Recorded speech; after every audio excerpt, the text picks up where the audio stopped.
শ্বসন কেই প্ৰকাৰৰ দুই প্ৰকাৰৰ তাৰ পিছতে কি সবাত শ্বসন আৰু অবাত শ্বসন সবাত শ্বসন আৰু অবাত শ্বসন সবাত শ্বসনত অক্সিজেন কোনে ভাঙে সবাত শ্বসনত অক্সিজেন কোনে ভাঙে ও সরি গ্লুকোজ কোনে ভাঙে অক্সিজেনে ভাঙে শ্বসনত গ্লুকোজ ভাঙে হয় না নহয় হয় ম্যাম শ্বসনত কি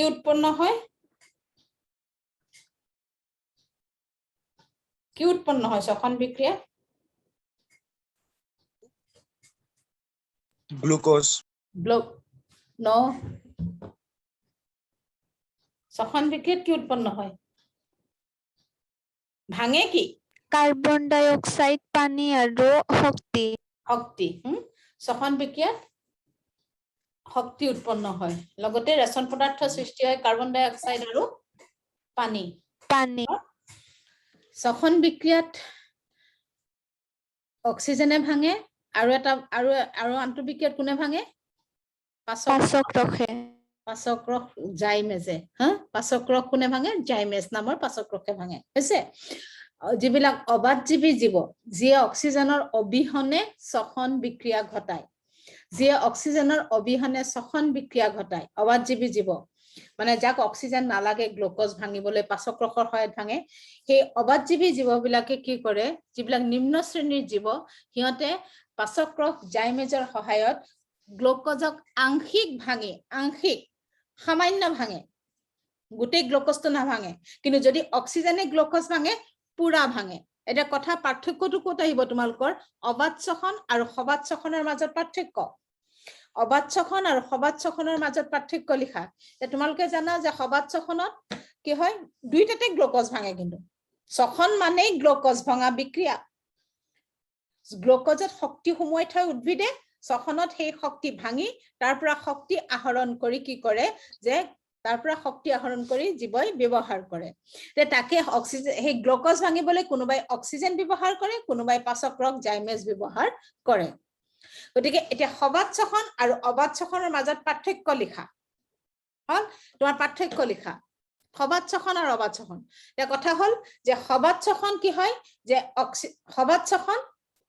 উচ্চ শ্ৰেণীৰ জীৱৰ দেহত ঘটে হি উদ্ভিদ হওক হি প্ৰাণী হওক হল উচ্চ শ্ৰেণীৰ জীৱৰ দেহত ঘটে অবাত শ্বসন বা অবায়বীয় শ্বসন নিম্ন শ্ৰেণীৰ জীৱৰ দেহত ঘটে অবায়বীয় শ্বসন হৈছে প্ৰথম পাৰ্থক্য 2 নম্বৰ সবাত শ্বসন মানে সবায়বীয় শ্বসনত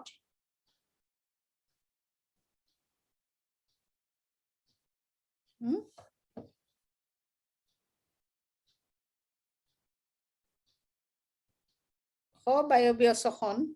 আৰু অবায়বীয় শ্বসন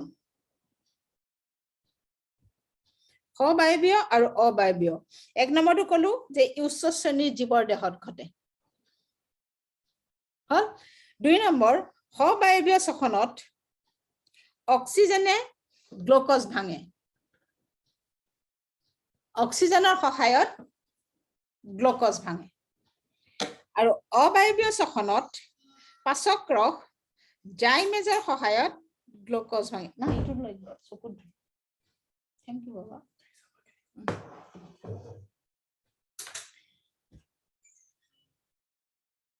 পাচক্ৰস জাইমেজৰ সহায়ত গ্লুকোজ ভাঙে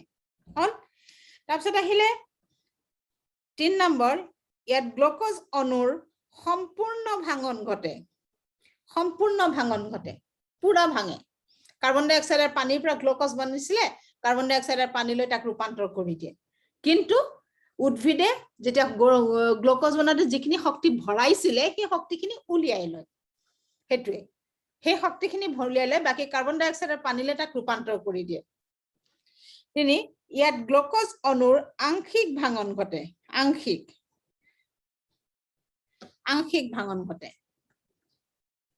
গ্লুকোজ অণুৰ আংশিক ভাঙন ঘটে তাৰ পিছত ইয়াত যথেষ্ট শক্তি উৎপন্ন হয় সবাত শ্বসনত যথেষ্ট শক্তি উৎপন্ন হয় এটা গ্লুকোজৰ পৰা 674 কিলোকেলৰি শক্তি উৎপন্ন হয় এটা গ্লুকোজৰ পৰা 674 কিলোকেলৰি শক্তি উৎপন্ন হয় ইয়াত সামান্য শক্তি উৎপন্ন হয় অবায়বীয় শ্বসনত সামান্য শক্তি উৎপন্ন হয় একেই গ্লুকোজ সবাত শ্বসনত এই গ্লুকোজৰ পৰা এটা গ্লুকোজৰ পৰা 674 কিলোকেলৰি শক্তি উৎপন্ন হয় একেই গ্লুকোজ অবায়বীয় শ্বসনত এটা গ্লুকোজৰ পৰা 24 কিলোকেলৰি শক্তি উৎপন্ন হয় হৈছে তাৰপিছত চাবা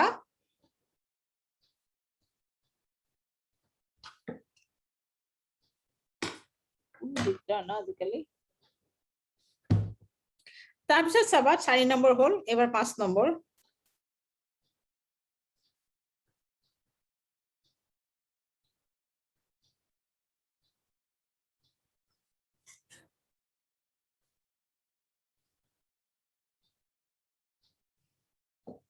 কিলোকেলৰি শক্তি উৎপন্ন হয় তো নবহে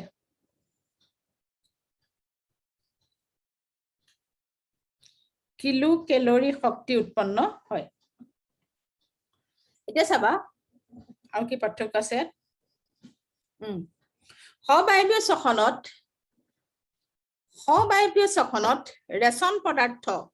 ৰেচন পদাৰ্থ বাকিটো মই ৰেচন পদাৰ্থ বুলি নিলিখো হা লিখোতে বহিত লিখোতে ঠিক কৰি লিখি পেলাবা সবায়বীয় শ্বসনত ৰেচন পদাৰ্থ কাৰ্বন ডাই অক্সাইড আৰু পানী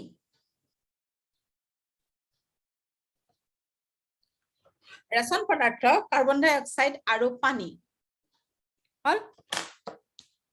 অবায়বীয় শ্বসনত 5 নম্বৰ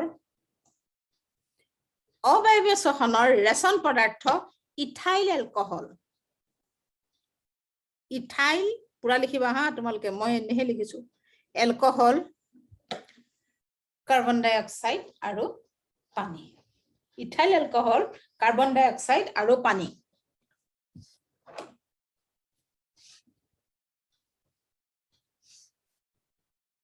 সবাত শ্বসন আৰু অবাত শ্বসন উচ্চ শ্ৰেণীৰ জীৱৰ দেহত ঘটে নিম্ন শ্ৰেণীৰ জীৱৰ দেহত ঘটে ইয়াত অক্সিজেনৰ সহায়ত গ্লুকোজ ভাঙে ইয়াত পাচক্ৰক জাইমেজৰ সহায়ত গ্লুকোজ ভাঙে ইয়াত গ্লুকোজ অণুৰ সম্পূৰ্ণ ভাঙন ঘটে সবাত শ্বসনত ইয়াত আংশিক ভাঙন ঘটে হৈছে সবাত শ্বসনত এটা গ্লুকোজৰ পৰা 674 কিলোকেলৰি শক্তি উৎপন্ন হয় অবাত শ্বসনত এটা গ্লুকোজৰ পৰা 24 কিলোকেলৰি শক্তি উৎপন্ন হয় হৈছে সবাত শ্বসনৰ ৰেচন পদাৰ্থ কাৰ্বন ডাই অক্সাইড আৰু পানী যাৰ পৰা গ্লুকোজ ভাঙিছিলে তাক আকৌ উভতাই দিয়ে ৰেচন পদাৰ্থ হিচাপে আৰু অবাত শ্বসনৰ মানে অবায়বীয় শ্বসনৰ ৰেচন পদাৰ্থ ইথাইল এলকহল কাৰ্বন ডাই অক্সাইড আৰু পানী শক্তিটো ৰেচন পদাৰ্থ নহয় মনত ৰাখিবা তোমাক যদি কয় যে সবায়বীয় শ্বসনৰ ৰেচন পদাৰ্থৰ নাম লিখা শক্তিটো আমাক লাগে হেকানেটো শ্বসন ঘটিছে যদি সবায়বীয় শ্বসনৰ ৰেচন পদাৰ্থৰ নাম লিখা তোমাৰ তেতিয়া উত্তৰ হ'ব যে কাৰ্বন ডাই অক্সাইড আৰু পানী ৰেচন পদাৰ্থৰ উৎপাদিত মানে বিক্ৰিয়াজাত পদাৰ্থৰ নাম লিখা প্ৰয়োজনীয় তোমাক যদি কয় যে বিক্ৰিয়াজাত পদাৰ্থৰ নাম লিখা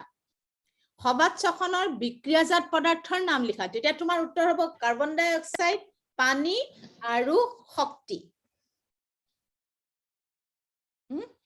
অবায়বীয় শ্বসনৰ বিক্ৰিয়াজাত পদাৰ্থৰ নাম লিখা ইথাইল এলকহল কাৰ্বন ডাই অক্সাইড পানী আৰু শক্তি অবায়বীয় শ্বসনৰ ৰেচন পদাৰ্থৰ নাম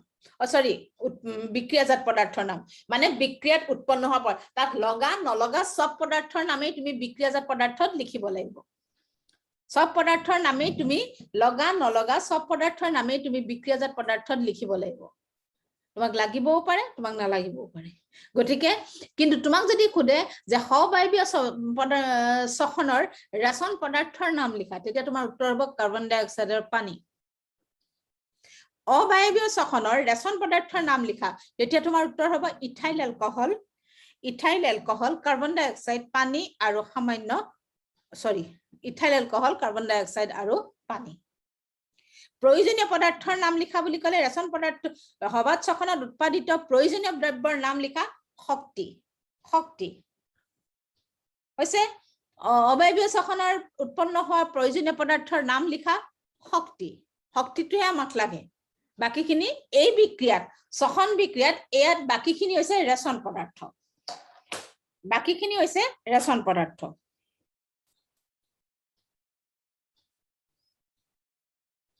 এটো হল সবায়বীয় শ্বসন আৰু অবায়বীয় শ্বসনৰ মাজত পাৰ্থক্য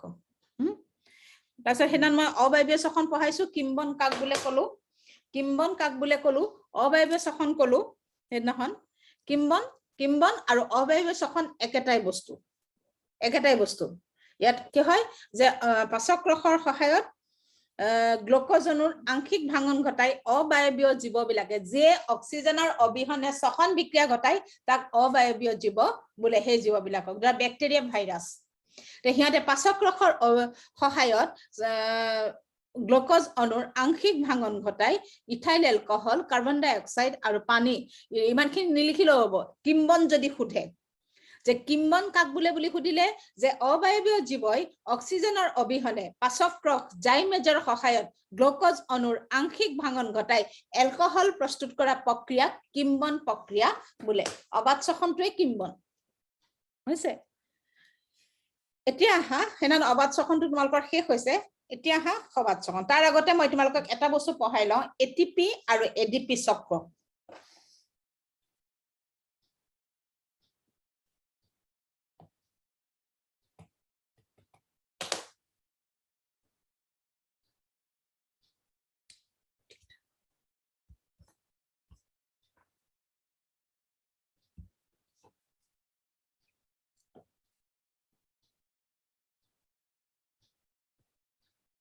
এটিপি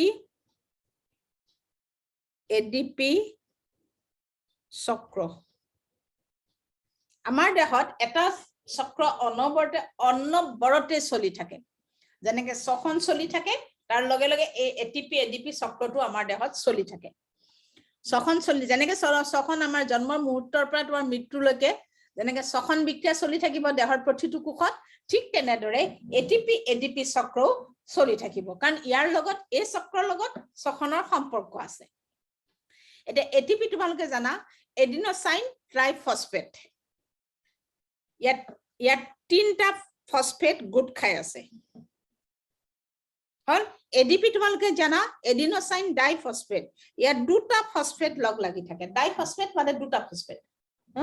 দুটা ফসফেট গ্ৰুপ লগ লাগি আছে হৈছে এতিয়া চাবা আমাৰ দেহত আমাৰ মানে মানুহ বুলি কোৱা নাই হা জীৱৰ দেহত সকলো জীৱৰ দেহত শক্তি সঞ্চয়কাৰী কণিকাবিধ হৈছে এডিপি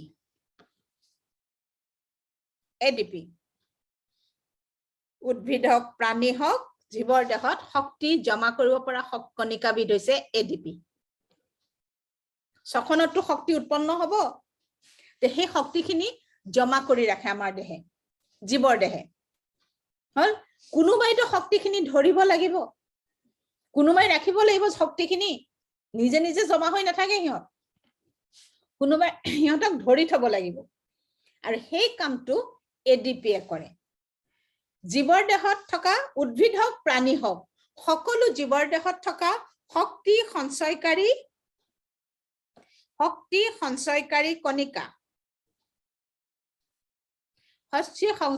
কণিকা এডিপি এডিনোসাইন ডাইফসফেট এটিপি সৃষ্টি হয়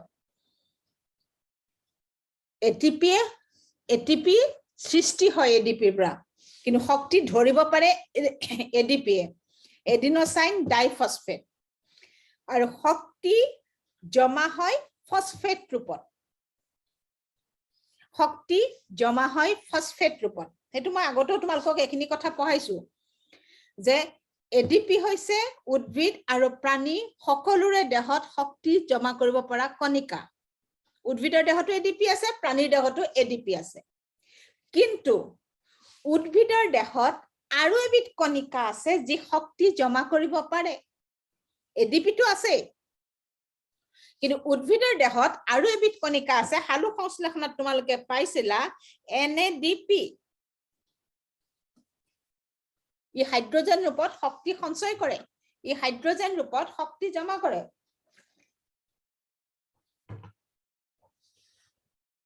NADP ই হাইড্ৰোজেন ৰূপত শক্তি সঞ্চয় কৰে গতিকে চাবা NADP আমাৰ দেহত নাই কিন্তু আমাৰ দেহত ADP আছে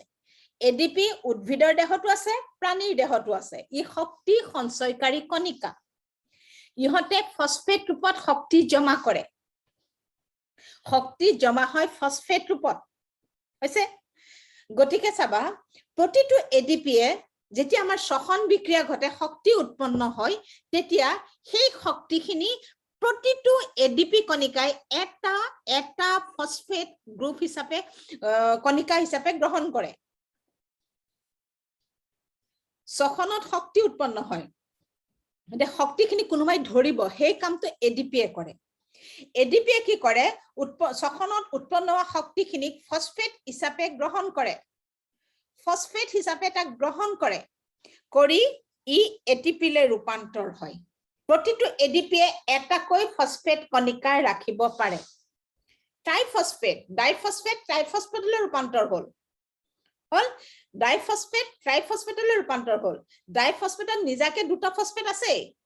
কিন্তু যেতিয়া শ্বসনত শক্তি উৎপন্ন হয় উৎপন্ন হোৱা শক্তিখিনিক ADP এ ফসফেট হিচাপে এটাকৈ ফসফেট কণিকা হিচাপে গ্ৰহণ কৰে প্ৰতিটো ADP কণিকাই এটা ফসফেট কণিকা গ্ৰহণ কৰে কৰি হিহত কলৈ ৰূপান্তৰ হয় ATP লৈ ৰূপান্তৰ হয় আৰু মাইটোকন্ড্ৰিয়াৰ ভিতৰত ইহত জমা হৈ থাকে কোনবিলাক জমা হয় ATP বিলাক মাইটোকন্ড্ৰিয়াৰ ভিতৰত ATP কণিকা জমা হৈ থাকে তে আমাৰ শ্বসন বিক্ৰিয়াত শক্তি উৎপন্ন হয় উৎপন্ন হোৱা শক্তিখিনি ADP এ গ্ৰহণ কৰে কিন্তু কেনেকৈ প্ৰতিটো ADP এ এটাকৈ ফসফেট কণিকা গ্ৰহণ কৰি ATP লৈ ৰূপান্তৰ হয় আৰু মাইটোকন্ড্ৰিয়াৰ ভিতৰত জমা হৈ থাকে যাৰ কাৰণে মাইটোকন্ড্ৰিয়াক কোষৰ শক্তিৰ ভঁৰাল বুলি কোৱা হয় যাৰ কাৰণে মাইটোকন্ড্ৰিয়াক কোষৰ শক্তিৰ ভঁৰাল বুলি কোৱা হয় এটা চক্ৰটো কি চাবা তোমালোকে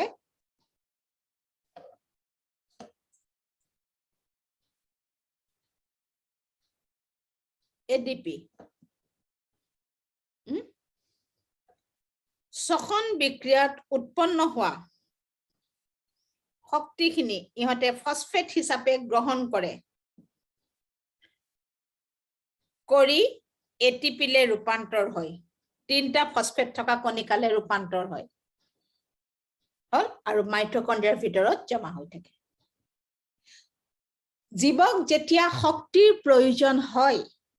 জীৱক যেতিয়া শক্তিৰ প্ৰয়োজন হয় তেতিয়া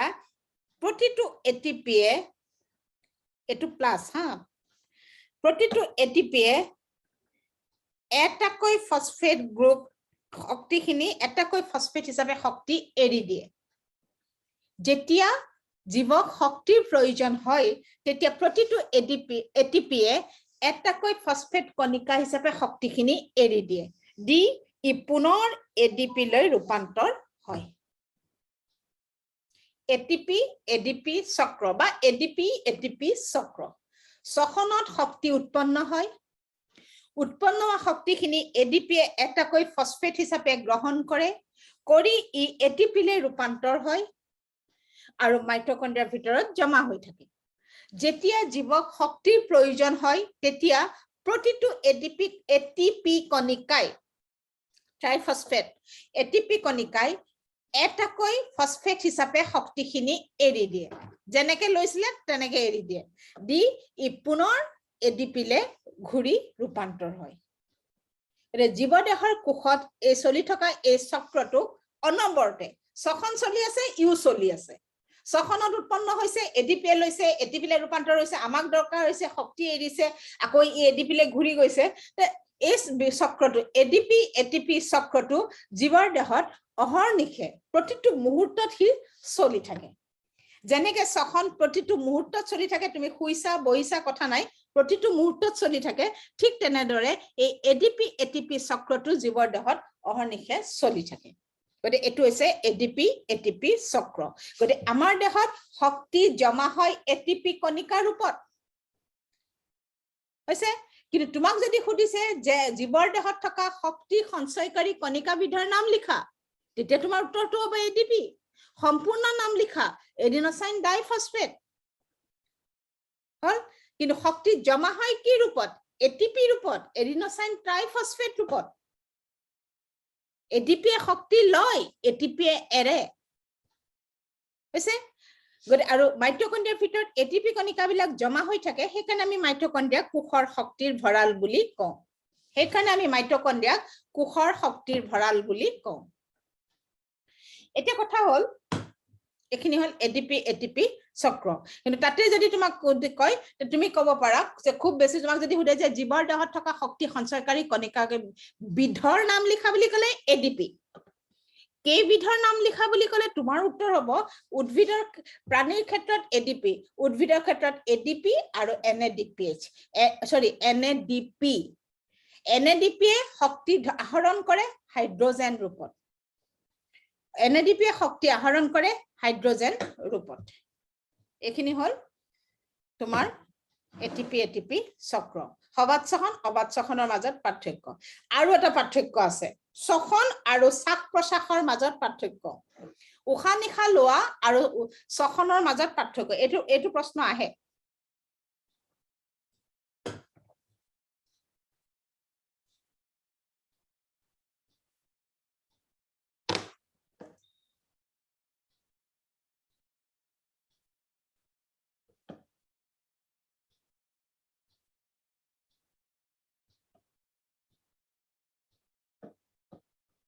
শ্বাস প্ৰশ্বাস লোৱাটো উশাহ নিশাহ লোৱা হা উশাহ নিশাহ লোৱা বুলি ক'লে বেলেগ বুলি নাভাবিবা শ্বাস প্ৰশ্বাস লোৱা কাৰ্যটো হৈছে উশাহ নিশাহ লোৱা কাৰ্য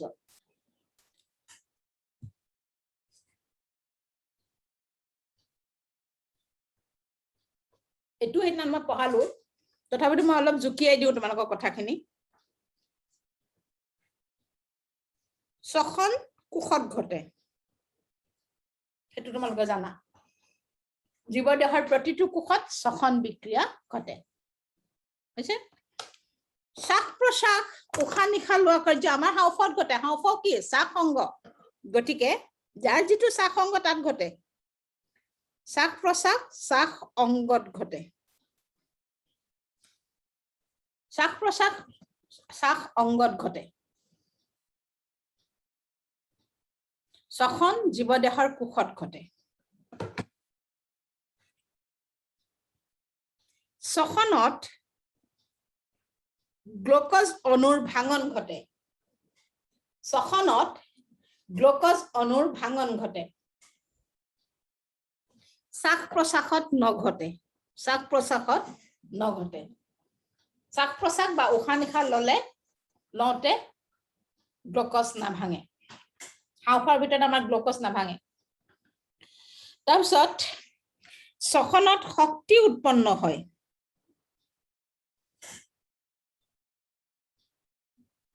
শ্বাস প্ৰশ্বাসত শক্তি উৎপন্ন নহয়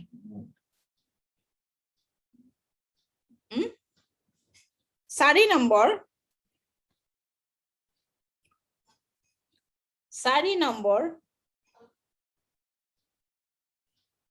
শ্বসন এটা ৰাসায়নিক প্ৰক্ৰিয়া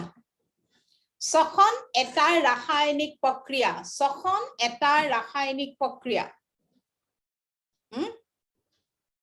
শ্বসন এটা ৰাসায়নিক বিক্ৰিয়া দেখিছাই তোমালোকে সমীকৰণ কেইটাটো দেখিছা এটো বিক্ৰিয়া C6H12O6 plus O2 কাৰ্বন ডাই অক্সাইড প্লাস পানী আৰু শক্তি C6H12O6 কাৰ্বন ওপৰত যায় মেছ আংশিক ভাঙিব ইথাইল এলকহল কাৰ্বন ডাই অক্সাইড পানী আৰু শক্তি গতিকে শ্বসন এটা ৰাসায়নিক প্ৰক্ৰিয়া শ্বাস প্ৰশ্বাস এটা ভৌতিক প্ৰক্ৰিয়া তাত কোনো বিক্ৰিয়া নঘটে অক্সিজেন লৈছা কাৰ্বন ডাই অক্সাইড এৰিছা শ্বাস প্ৰশ্বাস বা উশাহ নিশাহ লোৱাটো এটা ভৌতিক প্ৰক্ৰিয়া ইয়াত কোনো ধৰণৰ আমাৰ ৰাসায়নিক বিক্ৰিয়া নঘটে গতিকে শ্বাস প্ৰশ্বাস বা উশাহ নিশাহ লোৱাটো এটা ভৌতিক প্ৰক্ৰিয়া শ্বসন এটা ৰাসায়নিক প্ৰক্ৰিয়া শ্বাস প্ৰশ্বাস বা উশাহ নিশাহ লোৱাটো এটা ভৌতিক প্ৰক্ৰিয়া এইটো শ্বসন আৰু শ্বাস প্ৰশ্বাসৰ মাজত পাৰ্থক্য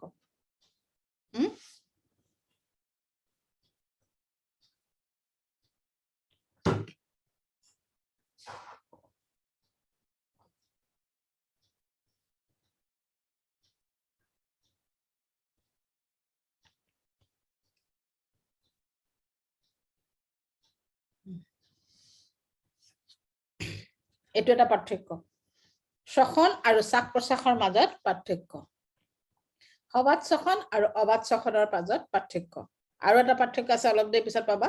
গ্লাইকোলাইসিস আৰু ক্ৰেবছ চক্ৰৰ মাজত পাৰ্থক্য আৰু এটা পাৰ্থক্য আছে ইয়াত শ্বসন আৰু হালুক সংশ্লেষণৰ মাজত পাৰ্থক্য হালুক সংশ্লেষণটো অলপ আগত পঢ়ি আহিছা শ্বসন আৰু হালুক সংশ্লেষণৰ মাজত পাৰ্থক্য বহুত কিটা আছে ইয়াত এই পাৰ্থক্যটো দৰকাৰ এইটো হুড শ্বসন আৰু শ্বাস প্ৰশ্বাস বা উশাহ নিশাহ লোৱাৰ মাজত পাৰ্থক্য সবাত শ্বসন আৰু অবাত শ্বসনৰ মাজত পাৰ্থক্য হেতু পালা শ্বসন আৰু হালুক সংশ্লেষণৰ মাজত পাৰ্থক্য দুইটা পঢ়ি আছা গতিকে হালুক সংশ্লেষণ পাই আহিছা দুইটা মিলাই পাৰ্থক্য লিখিব লাগিব আৰু এটা পাৰ্থক্য অলপ দেৰি পিছত পাবা ইয়াৰ পিছত পাবা গ্লাইকোলাইসিস আৰু ক্ৰেবছ চক্ৰৰ মাজত পাৰ্থক্য গ্লাইকোলাইসিস আৰু ক্ৰেবছ চক্ৰৰ মাজত পাৰ্থক্য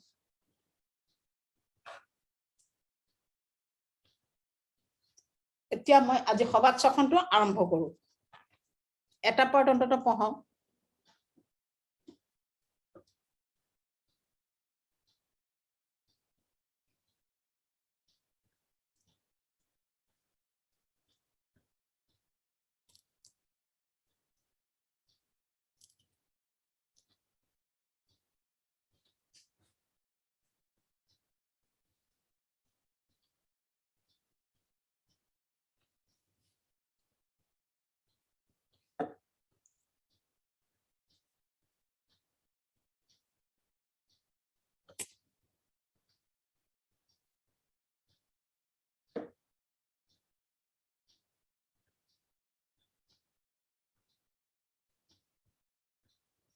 সবাত শ্বসন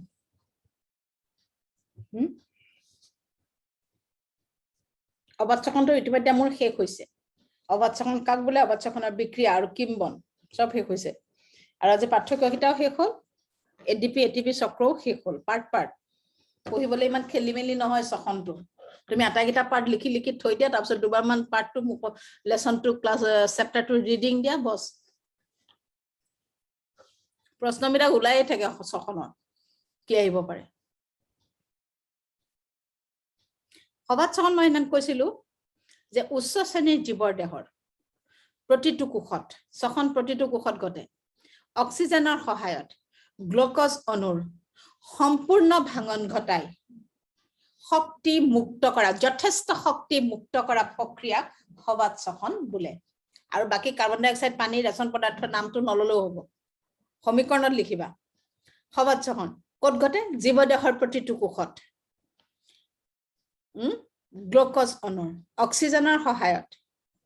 গ্লুকোজ অণুৰ সম্পূৰ্ণ ভাঙন ঘটাই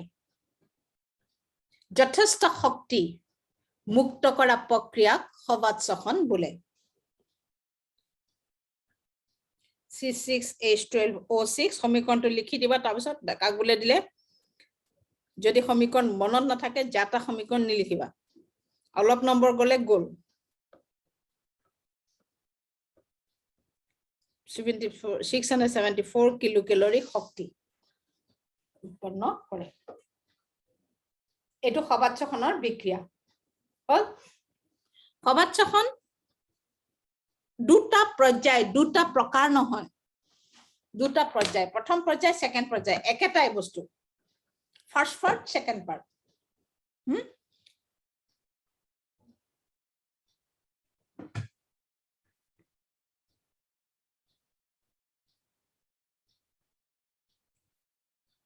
সবাত শ্বসন দুটা পৰ্যায় প্ৰথম পৰ্যায়টো হৈছে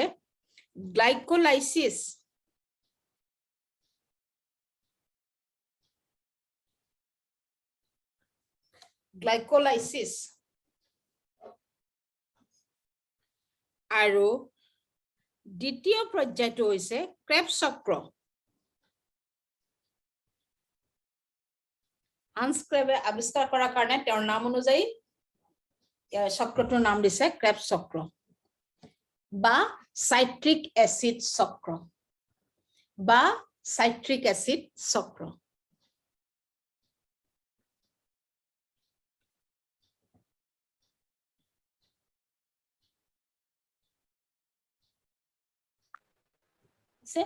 সাইট্ৰিক এসিড ক্ৰেবছ চক্ৰ আনাটা নাম হৈছে সাইট্ৰিক এসিড চক্ৰ ক্ৰেবছ চক্ৰ বা সাইট্ৰিক এসিড চক্ৰ যেনেকে ছখন দুটা পৰ্যায় আছিল আলোক বিক্ৰিয়া তিমিৰ বিক্ৰিয়া প্ৰথমটো হৈছে প্ৰথমতে আলোক বিক্ৰিয়াখিনি ঘটিব ৰাতি হোৱাৰ লগে লগে পিছৰ বিক্ৰিয়াখিনি ঘটিব তিমিৰ বিক্ৰিয়া ঠিক তেনেদৰে ছখনত প্ৰথমতে গ্লাইকোলাইসিস ঘটিব তাৰ পিছত ক্ৰেবছ চক্ৰ ঘটিব এতিয়া গ্লাইকোলাইসিস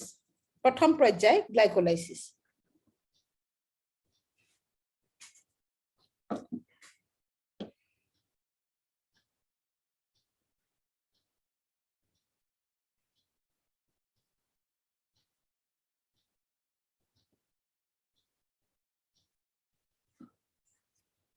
গ্লাইকোলাইসিস ছখন তোমালোকে জানা আমাৰ কোষৰ দুটা অংশ থাকে হৈছে প্ৰধান অংশ হৈছে এটা কোষৰ জীৱদেহৰ কোষৰ দুটা এটা হৈছে কোষ কেন্দ্ৰ আৰু আনটো হৈছে কোষ পৰশ এখন কোষৰ তিনটা অংশ থাকে তিনটা অংশ থাকে এটা হৈছে কোষ আৱৰণখন দুই নম্বৰটো হৈছে কোষ কেন্দ্ৰ আৰু তিন নম্বৰটো হৈছে কোষ আৱৰণ আৰু কোষ কেন্দ্ৰৰ মাজত থকা অৰ্ধজুলীয়া দানাকাৰ জেলি সদৃশ পদাৰ্থখিনিক যাক কোৱা হয় কোষ পৰশ হৈছে এটা গ্লাইকোলাইসিছত কি হয় গ্লাইকোলাইসিস গ্লাইকো means glucose গ্লাইকো মানে হৈছে গ্লুকোজ গ্লাইকোলাইসিস শব্দটোৰ অৰ্থ লিখা গ্লাইকো মানে হৈছে গ্লুকোজ লাইসিস মানে ব্ৰেক ডাউন ভাঙি দিয়া গ্লাইকো মানে গ্লুকোজ লাইসিস মানে ব্ৰেক ডাউন ভাঙি দিয়া গ্লাইকোলাইসিস গ্লাইকো শব্দটোৰ অৰ্থ হৈছে গ্লুকোজ লাইসিস মানে ব্ৰেক ডাউন ভাঙি দিয়া গ্লুকোজ ভঙা প্ৰক্ৰিয়া এনে তোমালোকে জানা ছখনত গ্লুকোজে ভাঙিব গ্লাইকোলাইসিস মানে হৈছে গ্লাইকোলাইসিস শব্দটোৰ অৰ্থ হৈছে গ্লুকোজ অণুৰ ভাঙন অসমীয়াত যদি আমি কওঁ গ্লুকোজ অণুৰ ভাঙন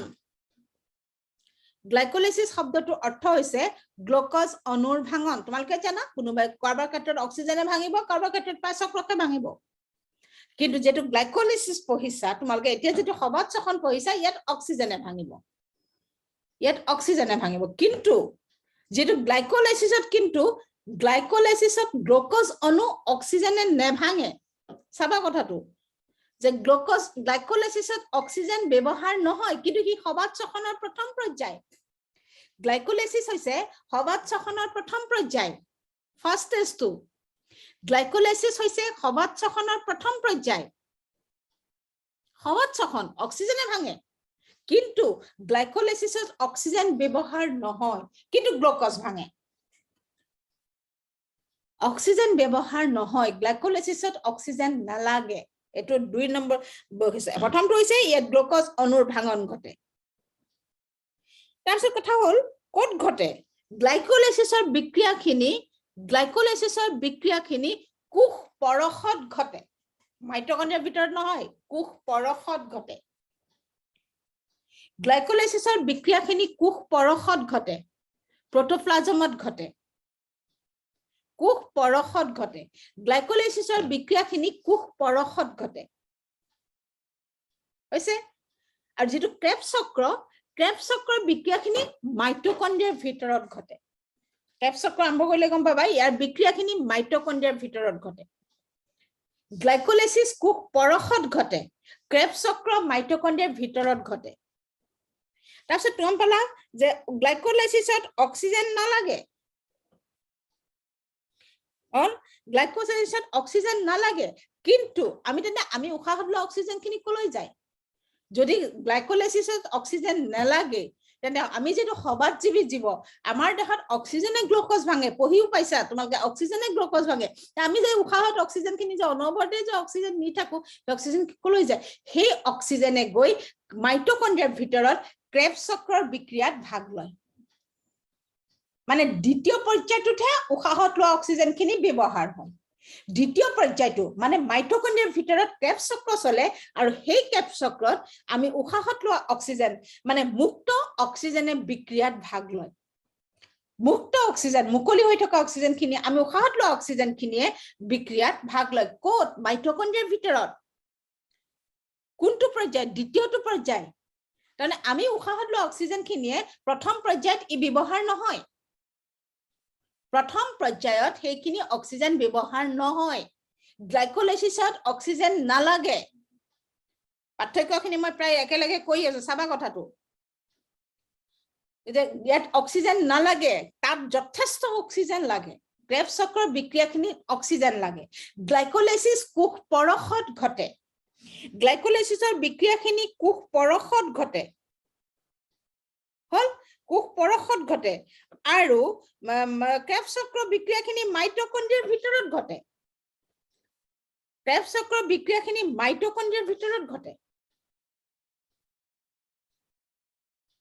গ্লাইকোলাইসিছৰ বিক্ৰিয়া কোষ পৰশত ঘটে লুপথুপীয়া পদাৰ্থখিনিত ঘটে ক্ৰেবছ চক্ৰৰ মাইটোকন্ড্ৰিয়াৰ ভিতৰত ঘটে গ্লাইকোলাইসিছত অক্সিজেন নালাগে কিন্তু ক্ৰেবছ চক্ৰত যথেষ্ট অক্সিজেন ব্যৱহাৰ হয় ক্ৰেবছ চক্ৰৰ বিক্ৰিয়াত অক্সিজেন যথেষ্ট অক্সিজেনৰ প্ৰয়োজন হয় হৈছে এতিয়া গ্লাইকোলাইসিছত কি হয়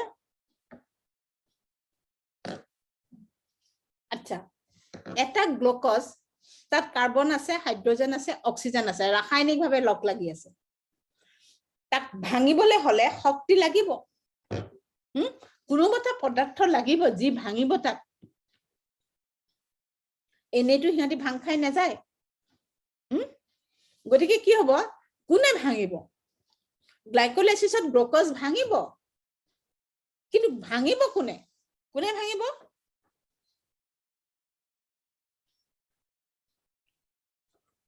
মাইটোকন্ড্ৰিয়াত জমা হৈ থকা দুটা এটিপি কণিকাই গ্লাইকোলাইসিছৰ বিক্ৰিয়াত ভাগ লয় ভাঙিব ইহঁতি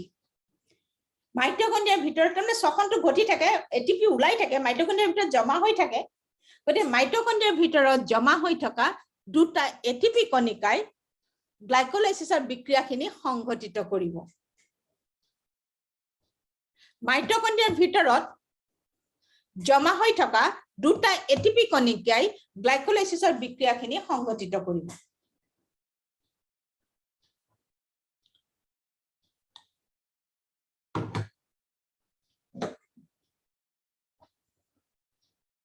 গ্লাইকোলাইসিছৰ বিক্ৰিয়াখিনিত অক্সিজেন নালাগে কিন্তু কোনে ভাঙে ভাঙিবতো কোনোবাই লাগিব কোনে ভাঙে যে মাইটোকন্ড্ৰিয়াৰ ভিতৰত জমা হৈ থকা দুটা এটিপি কণিকাই গ্লাইকোলাইসিছ প্ৰক্ৰিয়াত গ্লুকোজ অণুৰ ভাঙন ঘটায় তাৰপিছত তাৰ 4 নম্বৰ বৈশিষ্ট্য কি যে গ্লাইকোলাইসিছৰ বিক্ৰিয়াৰ শেষত গ্লাইকোলাইসিছৰ মানে বিক্ৰিয়াখিনি ঘটাৰ শেষত গ্লাইকোলাইসিছৰ বিক্ৰিয়াখিনি ঘটাৰ শেষত নতুন পদাৰ্থ কিবা সৃষ্টি হ'ব যেটো বিক্ৰিয়াজাত পদাৰ্থ উৎপন্ন হ'ব বিক্ৰিয়া ঘটিলেতো বিক্ৰিয়াজাত পদাৰ্থ সৃষ্টি হ'বই যে বিক্ৰিয়াই নহওক তে গ্লাইকোলাইসিছৰ বিক্ৰিয়াৰ শেষত এটা গ্লুকোজৰ পৰা দুটা পাইৰুভিক এচিড সৃষ্টি হয় যে গ্লাইকোলাইসিছৰ বিক্ৰিয়াৰ শেষত এটা গ্লুকোজৰ পৰা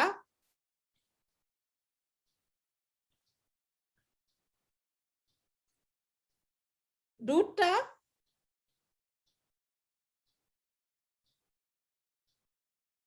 পাইৰুভিক এচিড সৃষ্টি হয় পাইৰুভিক অসমীয়াটো লিখিব পাৰা পটকৰে পা হসই পাই ৰৈৰু ভট হসইকাৰ ক পাইৰুভিক এচিড বেটা আৰেকবাৰ কও কোনটো কম বাসা গোটেইখিনি But no spelling too. Pyruvic পটাকাৰে পা হৰ্ষই ৰহিৰু লিখিব জানিবি লিখিয়ে দিও দে কিনো কৰিবি But পাৰিম পাইৰুভিক কিমান কষ্টৰে লিখো ইয়াত লিখিবলৈ ইমান বেয়া এখন পাইৰুভিক হট হৰ্ষইকাৰ ক পাইৰুভিক এসিড সৃষ্টি হয় পাইৰুভিক এসিড পাইৰুভিক এসিড সৃষ্টি হয় যে গ্লাইকোলাইসিস এখানে থুলমুলকে গ্লাইকোলাইসিসৰ বিক্ৰিয়া তোমালোকক ইমান গুটে ডিটেইলছত বিক্ৰিয়াখিনি নালাগেও কিন্তু যেটো চক্ৰটো হেৰি আহিলে গ্লাইকোলাইসিস আহিলে স্টেপ কিটা দেখাব লাগিব এনে গ্লাইকোলাইসিসৰ এটা গ্লুকোজৰ পৰা পাইৰুভিক সৃষ্টি হোৱালৈকে 10টা স্টেপ আছে তোমাক 10টা স্টেপ দৰকাৰ নাই মই মূল স্টেপ কিটা কৈ দিছো দুটা তিনটা 10টা পৰ্যায়ত বিক্ৰিয়া ঘটি এটা গ্লুকোজৰ পৰা দুটা পাইৰুভিক এসিড সৃষ্টি হয় হল তোমালোকক ধৰা ইমানখিনি দৰকাৰ নাই এটা চাবা কোনে ঘটিব বিক্ৰিয়াটো চাবা ইমান ডাঙৰকৈ লিখিলেতো নহব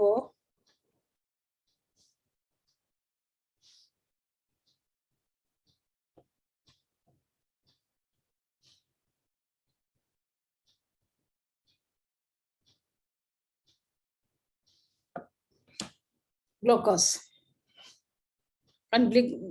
গ্লুকোজেটো বিক্ৰিয়াটো আৰম্ভ কৰিব আৰু শ্বসন মানে গ্লুকোজ ভঙা প্ৰক্ৰিয়া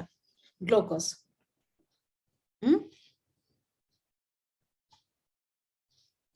ফসফোৰাইলেশন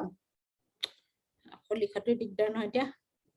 ফসফোৰাইলেশন মানে ফসফেট যোগ হ'ব ইমান দৰকাৰ নাই ব্যাখ্যা কৰিবলৈ ফসফোৰাইলেশন এটিপি যেটো বিক্ৰিয়াটো ঘটাব হি এটিপি আৰু কি বিক্ৰিয়া ঘটাব হি ফসফেট শক্তিখিনি এৰি দিব ফসফোৰাইলেশন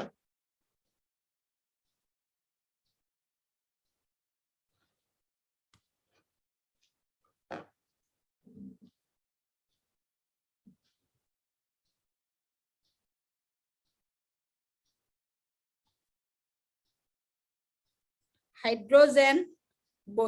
ডিহাইড্ৰোজিনেশন তাৰ মানে বহিৰ্ভূতকৰণ ভয়টো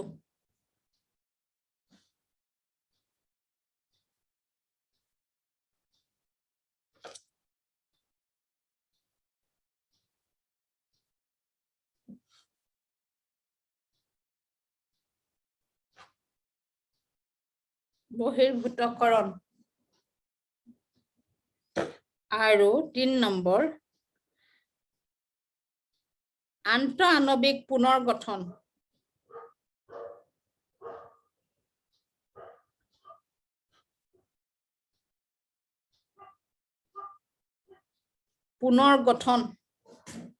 আন্তঃআণৱিক পুনৰ্গঠন হৈ এইকেইটা স্টেপ লিখিলেই হ'ব যে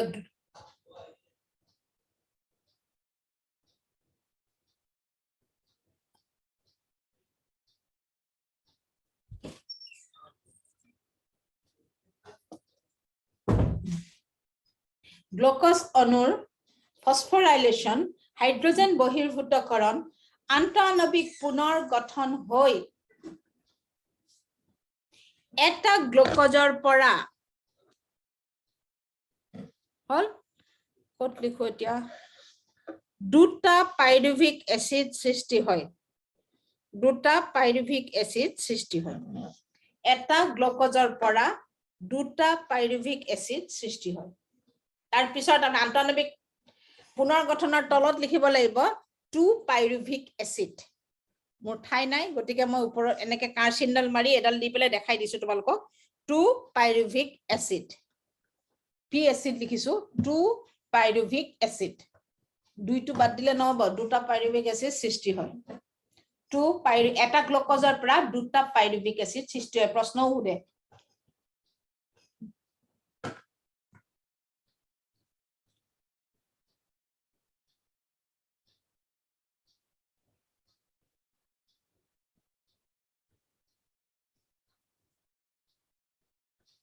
C6H12O6 গ্লুকোজৰ ফসফোৰাইলেশন হাইড্ৰোজেন বহিৰ্ভূতকৰণ আৰু আন্ত আণৱিক পুনৰ গঠন হৈ এটা গ্লুকোজৰ পৰা দুটা পাইৰুভিক এসিড সৃষ্টি হয় এখানে তুমি তলত লিখি দিবা কিন্তু তাৰ আগতে যদি তোমাক সুধিছে গ্লাইকোলাইসিসৰ বিষয়ে লিখা গ্লাইকোলাইসিসৰ বিষয়ে লিখা তোমাৰ উত্তৰ কি গ্লাইকোলাইসিস গ্লাইকোলাইসিস শব্দৰ অৰ্থ হৈছে গ্লুকোজ অণুৰ ভাঙন আৰম্ভণি তাৰ পৰাই প্ৰশ্নও সুধে গ্লাইকোলাইসিস শব্দৰ অৰ্থ লিখা গ্লাইকোলাইসিসৰ বিক্ৰিয়াখিনি কোষ পৰশত ঘটে হৈছে গ্লাইকোলাইসিসৰ বিক্ৰিয়াৰ আন এটা বিশেষ বৈশিষ্ট্য কি যে ইয়াত অক্সিজেন নালাগে যদিও সবাৎসখনৰ ই প্ৰথম পৰ্যায় কিন্তু ইয়াত অক্সিজেন ব্যৱহাৰ নহয় হল গ্লাইকোলাইসিসৰ বিক্ৰিয়াখিনি সংঘটিত কৰিবলৈ বিক্ৰিয়াখিনি ঘটাবৰ বাবে মাইটোকন্ড্ৰিয়া জমা হৈ থকা দুটা এটিপি কণিকা খৰচ হয় ব্যৱহাৰ কৰে জমা কৰি থোৱা দুটা এটিপি কণিকা খৰচ কৰে এটা এটা গ্লুকোজ ভাঙিবৰ কাৰণে গোটেই বিক্ৰিয়াবৰ কাৰণে দুটা এটিপি নহয় এটা এটা গ্লুকোজ ভাঙিবৰ কাৰণে দুটা দুটা এটিপি তাৰ পিছত যে গ্লাইকোলাইসিসৰ বিক্ৰিয়াৰ শেষত এটা গ্লুকোজৰ পৰা দুটা পাইৰুভিক এসিড সৃষ্টি হয় এটা চাবা যেহেতু ইয়াত অক্সিজেনে বিক্ৰিয়াত ভাগ নলয় যেহেতু অক্সিজেনৰ অবিহনে ৰাসায়নিক বিক্ৰিয়া সংঘটিত হয় গ্লাইকোলাইসিসৰ গতিকে ইয়াত সামান্য শক্তি সৃষ্টি হয় কথাটো মন কৰিবা সবাৎসখন শক্তি উৎপন্ন হোৱাটো তুমি দেখাবই লাগিব সখন মানে শক্তি উৎপন্ন হোৱা প্ৰক্ৰিয়া গতিকে গ্লাইকোলাইসিসত যেহেতু অক্সিজেন ব্যৱহাৰ নহয় কাৰণ অক্সিজেনে ভাঙিলে তাক পুৰা ভাঙি দিয়ে গতিকে ইয়াত সামান্য শক্তি উৎপন্ন হয় সামান্য শক্তি উৎপন্ন হয় উৎপন্ন হোৱা শক্তিখিনি তোমালোকে জানা এডিপিয়ে গ্ৰহণ কৰিব এডিপিয়ে গ্ৰহণ কৰি ই এটিপিলে ৰূপান্তৰ হ'ব ই গ্লাইকোলাইসিসৰ ক্ৰেবছ চক্ৰ হ'ব উৎপন্ন হোৱা শক্তিখিনিক এডিপিয়ে ফসফেট হিচাপে গ্ৰহণ কৰি এটিপিলে ৰূপান্তৰ হ'ব আৰু মাইটোকন্ড্ৰিয়াৰ ভিতৰত জমা হৈ থাকিব হল এটা কথা হল যে এটা গ্লুকোজৰ পৰা গ্লাইকোলাইসিসত কিমানটা এটিপি সৃষ্টি হয় প্ৰশ্ন চাবা কথাটো এটা গ্লুকোজৰ পৰা গ্লাইকোলাইসিসত কিমানটা এটিপি সৃষ্টি হয় তোমাৰ উত্তৰ কি হ'ব চাবা যে এটা গ্লুকোজৰ পৰা গ্লাইকোলাইসিসৰ বিক্ৰিয়াখিনিত 4টা এটিপি সৃষ্টি মই বুজাই আছো হা 4টা এটিপি সৃষ্টি হয় কিন্তু তোমাৰ উত্তৰ 4টা নহয় যে এটা গ্লাইকোলাইসিসত এটা গ্লুকোজৰ পৰা 4টা এটিপি কণিকা সৃষ্টি হয় কিন্তু তোমাৰ উত্তৰ 4টা এটিপি নহয় তোমাৰ উত্তৰ কি যে গ্লাইকোলাইসিসত এটা গ্লুকোজৰ পৰা দুটা এটিপি কণিকা সৃষ্টি হয় গ্লাইকোলাইসিসত এটা গ্লুকোজৰ পৰা দুটা এটিপি কণিকা সৃষ্টি হয় কিন্তু মই আকৌ কৈছো যে এটা গ্লুকোজৰ পৰা গ্লাইকোলাইসিসত 4টা এটিপি কণিকা সৃষ্টি হয় কিন্তু উত্তৰ যদি তুমি 4টা লিখা তেন্তে তুমি শূন্য পাবা গ্লাইকোলাইসিসত এটা গ্লুকোজৰ পৰা দুটা এটিপি কণিকা সৃষ্টি হয় কিয় বাকি দুটা কলৈ গল হা বাকি দুটা কলৈ গল মেম ক গ্লাইকোলাইসিসৰ পৰা দুটা পাইৰুভিক এসিড উৎপন্ন হয় আৰু সেই পাইৰুভিক এসিডৰ টুটো সোঁফালে যায় ফৰৰ লগত ডিভাইড হয়তো হয় না একদম সিম্পল উত্তৰ দুটা কলৈ গল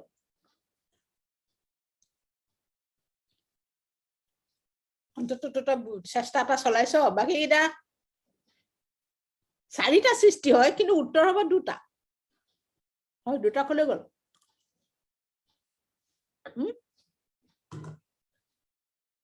দুটা কলৈ গল জোৰ দে জমা খৰচ কৰ জমা খৰচ মেম অক্সিজেনৰ অবিহনে এইটো বিক্ৰিয়া সৃষ্টি হয় এইটো বিক্ৰিয়া সংঘটিত হয় আৰু দুটা এটিপি কণিকা এইটো বিক্ৰিয়া সংঘটিত কৰে আগৰ জমা হৈ থকা দুটা খৰচ কৰিছিলে নাই কৰা কৰিছে সেই দুটাটো ঘূৰাই ল'ব না মাইটকণ্ড্ৰিয়াই বুজি পাইছা কথাটো পাইছো মেম তোৰ কথা হল যে আমি জানিব লাগে কি যে কিমান শক্তি উৎপন্ন হৈছে এটা গ্লুকোজৰ পৰা এটা কথা হল যে 674 শক্তি কিলো কেলৰি হিচাপত তোমাৰ সিমানখিনি তাক যদি এটিপি কণিকাত ব্যৱহাৰ কৰা ভাঙা বনোৱা সেইমানখিনি শক্তিক তুমি কিমানটা এটিপি পাবা আমাৰ কথাটো হল এইটো এটা কথা হল যে গ্লাইকোলাইসিছত অক্সিজেনটো নাভাঙে কিন্তু ভাঙিলে কোনে সেই কোষত জমা হৈ থকা ধৰা দুটা আমি কাৰোবাৰ পৰা যদি ধাৰ লওঁ তে আনি পেলাই মই কামত লগালো লগাই পেলাই মোৰ যিখিনি লাভ হল লাভৰ পৰাটো মই তাক ঘূৰাই দিব লাগিব না সেইখিনিটো মোৰ নহয় গতে সেই একে ধৰণৰ কথা যে দুটা এটিপি কণিকা হি মাইটকণ্ড্ৰিয়াৰ পৰা আনি ব্যৱহাৰ কৰিলে কৰি গ্লুকোজটো ভাঙি হি বিক্ৰিয়াখিনি ঘটাই দুটা পাইৰুভিক এচিডো সৃষ্টি কৰিলে কৰাৰ পাছত সামান্য শক্তি সৃষ্টি হল সেই সামান্য শক্তিখিনি এডিপিয়ে ফসফেট হিচাপে লৈ এটিপিলে ৰূপান্তৰ হয় আৰু তোমাৰ চাৰিটা এটিপিৰ ব্যাখ্যা তুমি দিব দৰকাৰ নাই যদি কোনোবা কিতাপত পাই যাব পাৰা যে চাৰিটা এটিপি কণিকা সৃষ্টি হয় গতে কথাটো মই সেইকাৰণে কৈছো যে চাৰিটা এটিপি কণিকা সৃষ্টি হয় কিন্তু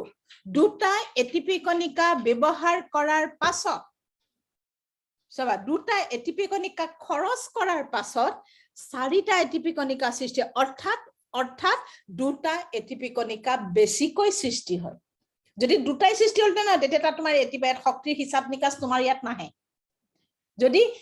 গ্লাইকোলাইসিছত দুটা এটিপি সৃষ্টি হল না মুঠতে তে তুমি ইয়াত শক্তিৰ হিচাপ নিকাচ কৰিব নালাগে কিন্তু দুটা খৰচ কৰিছিলা দুটা এটিপি সৃষ্টি হল গতে হি তাক লৈ গল তোমাৰ ইয়াত শক্তি উৎপন্নটো তুমি দেখুৱাব নালাগিলেতেন কিন্তু ইয়াত দেখুৱাব লাগিব কাৰণ ইয়াত চাৰিটা সৃষ্টি হল গতে দুটা হি লৈ গল মাইটকণ্ড্ৰিয়াৰ ভিতৰত সোমাই গল খৰচ হোৱা কিটা আৰু বাকি দুটা এটিপি কণিকা বেছিকৈ সৃষ্টি হল তোমাৰ উত্তৰ হ'ব গ্লাইকোলাইসিছত এটা গ্লুকোজ অণুৰ ভাঙন ঘটিলে দুটা এটিপি কণিকা সৃষ্টি হয় বুজি পাইছা কথাটো পাইছা না পাইছো মেম গ্লাইকোলাইসিছত এটা গ্লুকোজৰ পৰা শেষ তোমাক সুধিব যে গ্লাইকোলাইসিছৰ উৎপাদিত দ্ৰব্য কি উৎপাদিত দ্ৰব্য কি গ্লাইকোলাইসিছত উৎপাদিত দ্ৰব্য কি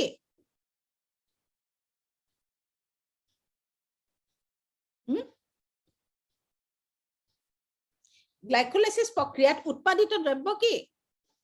শব্দটো বুজি পাইছা নে কি উৎপাদিত মানে বিক্ৰিয়া শেষত কি দুটা পাইৰুভেটৰ সৃষ্টি হয় দুটা পাইৰুভিক এচিড আৰু দুটা এটিপি কণিকা বুজি পাইছা কথাটো গ্লাইকোলাইসিছত কি উৎপন্ন হয় দুটা পাইৰুভিক এচিড আৰু দুটা এটিপি কণিকা কি দুটা পাইৰুভিক এচিড আৰু দুটা এটিপি কণিকা হল এটিপি কিটাটো মাইটকণ্ড্ৰিয়াৰ ভিতৰত সোমাই যাব পাইৰুভিক এচিডে তাৰ পিছৰ বিক্ৰিয়াটোত ভাগ ল'ব হৈছে আজি ইমানতে এৰো আজিলে ইমানতে এৰো এইটো ইমান সোনকালে আৰু ইয়াতকৈ পঢ়ালে সোনকালে ইয়াৰ পিছৰ পাৰ্টটো ইমান ডাঙৰ ইমান মানে অলপ টান গতিকে তহঁতি ইয়াৰ পিছত পঢ়ালে নহয় তহঁতৰ দিগদাৰ হ'ব